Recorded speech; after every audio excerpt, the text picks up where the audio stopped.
Welcome guys to my channel. In this video tutorial, we will discuss our chapter number 1 of NCERT, that is matter in our surrounding. So without any delay, let's start with it.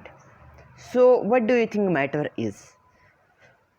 Matter is anything which occupies space and has mass. For example, just take an example of chair which is there in your house. It may have some mass and it also occupies some space. So to this chair, what we call that it is a matter. So anything which just satisfies these two conditions, and what are they? Occupies space and has mass. So anything which just satisfy these two conditions, then that thing is said to be the matter. Fine. I think this much is clear to you what is matter is. So let's now talk about the classification of the matter. At the earlier stages, what happens? The Indian philosophers classify the form of 5 basic elements. What are they? They are air, earth, fire, sky and water, and together to this we call the Panch Tattva, right? On the basis of physical state, the matter is divided into 3 parts. Basic 3 parts they are classified. What are they? They are said to be the solid, liquid and gas. Fine. On the basis of chemical composition, again the matter is further divided into 2 parts. One is pure and another one is mixture. Fine. If we talk about pure, pures may be the elements or compounds, whereas the mixtures would be the homogeneous or maybe they are heterogeneous. Fine. So let's start with the physical nature of matter. These are the just states which should be satisfied in order to be a matter. The first condition is matter is made up of particles, and these particles are very tiny, so it is difficult for us to see it with our naked eyes. The particles of nature having the space between them. The particles of the matter are continuously moving. The particles of the matter attract each other. Now we will prove this all by the activities. So let's start with the activity first. So what is first activity? First activity is about to prove that matter contain particles. Okay. So let's start. For this, what you have to do is you have to take a beaker. Let me take it. This is a beaker, right? You have to just pour some water in it. Let me pour. Okay, that's the water I poured inside it. Just you must note its level of water, right? Now what happens? You have to add some certain salts or sugar according to your wish. I already have added it. Now with the help of glass rod, let me also make the use of glass rod. So this is our glass rod, right? With the help of this glass rod, just stir it. After a certain time, you say that these sugar particles becomes invisible where they are gone.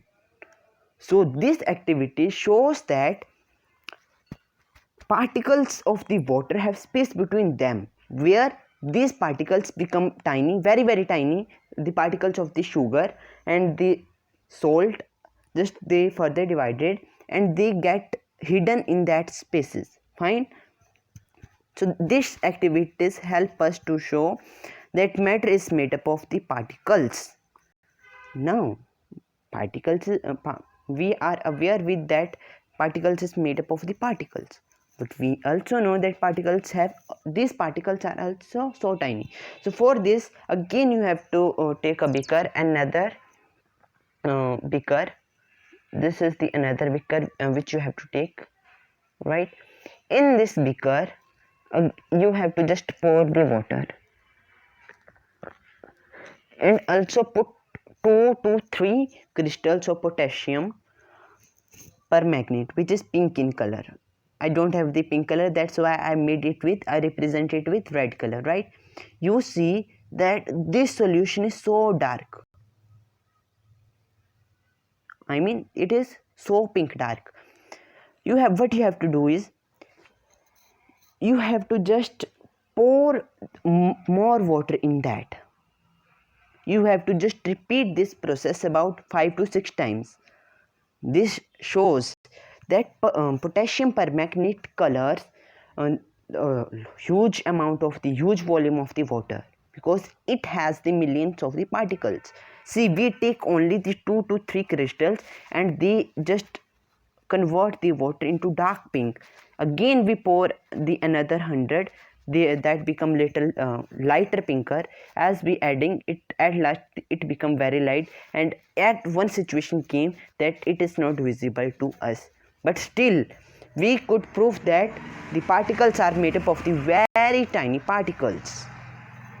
The third activity is about particles of the matter have space between them. I think we have to just repeat the activity first. In order to prove this, you have to just take a beaker and pour certain water in that, and after that add certain sugar and salt according to your wish. They become disappear. Why? Because there is space between the matter.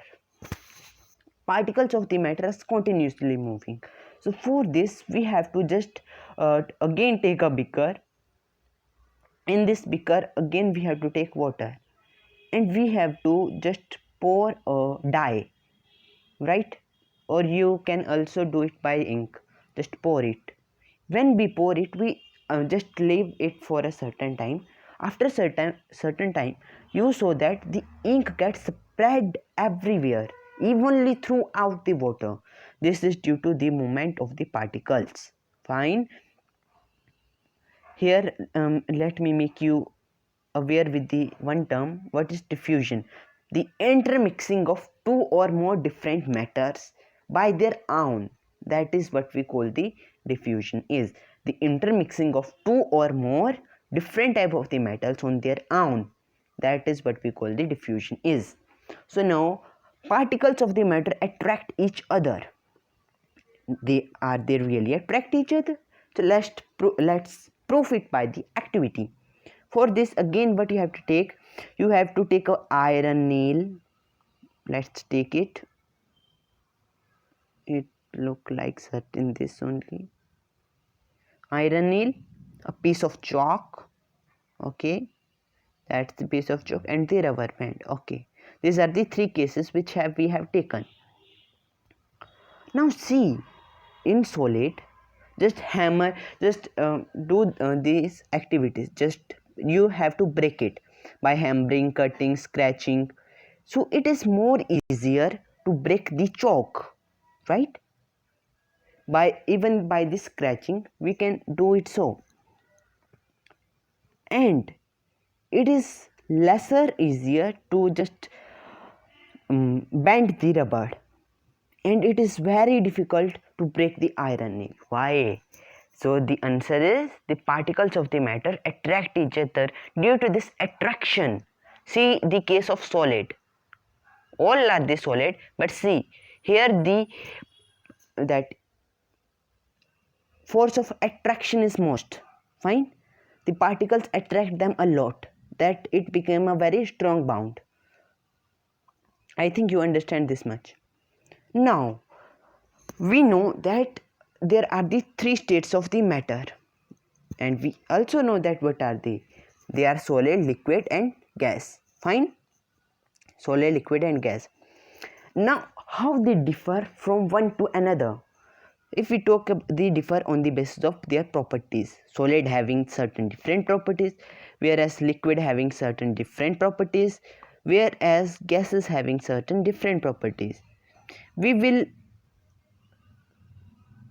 now start with the properties of the solids. So solids have the definite shape and have fixed volume. Let me give you the example. You have to just take the bucket. See, it having its fixed shape, right? It doesn't bend, and it has fixed amount of the volume. It stores the fixed amount of the water. Fine. There is space between the particles means the space between the particles is minimum, means the intermolecular spaces are so less. Intermolecular means the spaces between these particles are so less. The force of attraction is maximum. They attract each other by the full of their force. The moment of the particles is minimum, and they are least compressible. We cannot easily compress them, and the rate of diffusion is again least. So these are the properties of solids. You just note it down because this is very important topic. Maybe in your paper you also get the marks for this. Fine. Now let's study the properties of the liquids. Liquids have no definite shape but have fixed volume. Fine. Let me give you the example. If you take the water, if you just pour the water inside that bucket, it take the shape of that bucket only. Now just take the one glass of water. Fine. Just take the one glass of the water out of it. It takes the shape of glass. So what it shows that it does not have any definite shape. It takes the shape of anything. But still the amount of the water remains the same for all. It has the fixed volume. Now second part is that the space between these particles is intermediate. Means neither they are so, not they are maximum, neither they are so least. They are in between. That is, in scientific term, is intermediate. We use the term intermediate, right? The force of attraction between the particles is again intermediate. Again, the moment of the particle is intermediate, and they are less compressible as compared to solids. Right? They are less compressible as compared to solids. The rate of diffusion is more than solids. Obviously, it is the water, so its rate of diffusion is more than solids. Now, the properties of gases.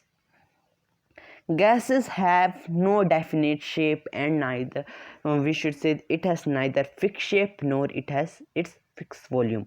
Gas, okay, if we just put the gas inside a balloon, right? This is the balloon. If we put the gas inside it, it may it does not, it is so light, and it even take the shape of balloon, right? The space between the particles is maximum, means one is here and another is here, so this space is a lot.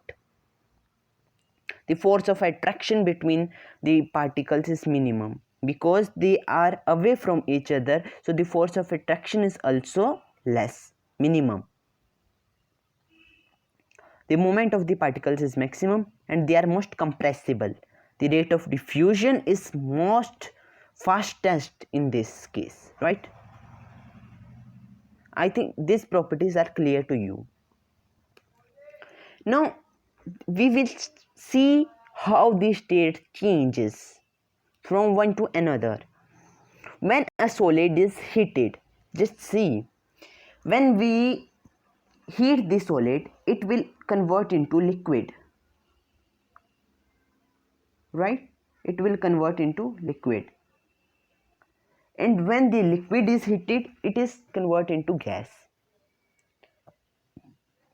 When the gas is cooled, it again changes into liquid, and when the liquid is cooled, it is again changed into solid.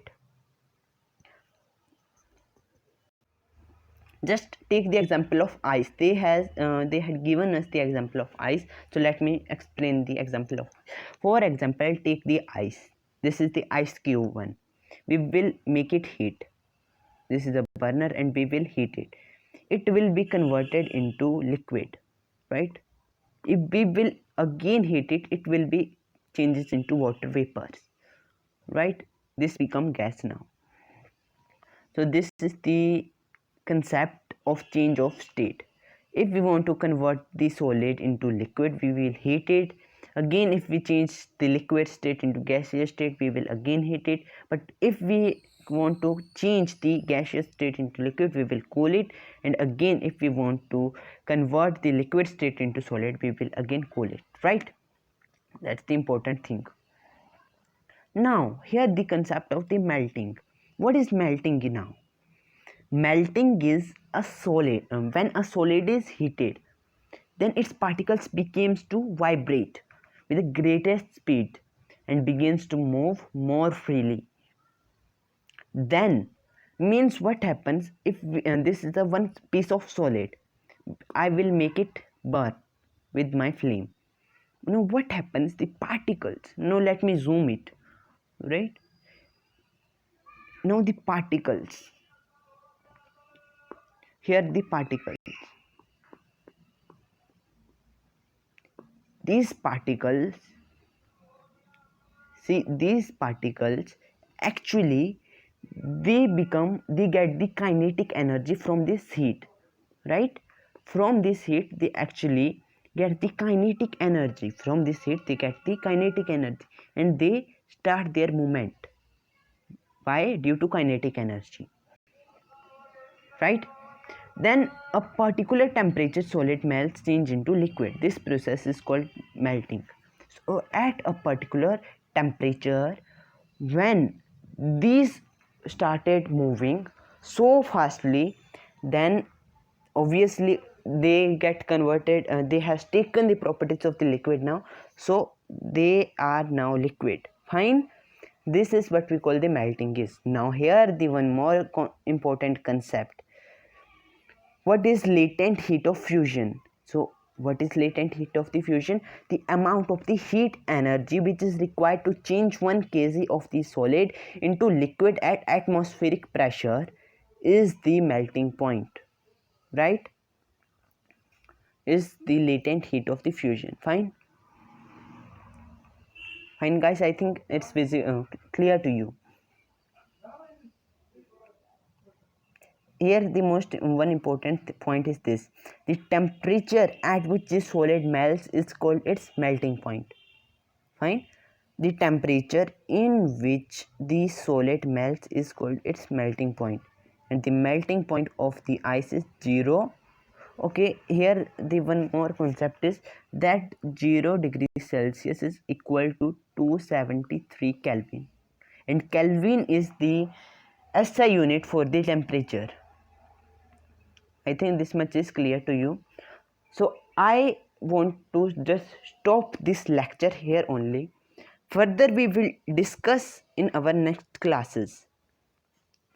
If you like my video, so guys, do like, share and subscribe my channel, and for any query please just comment me below. This is my first video. If you like it, then again subscribe, so that I get a confidence to just make more video tutorials for you. So thanks a lot.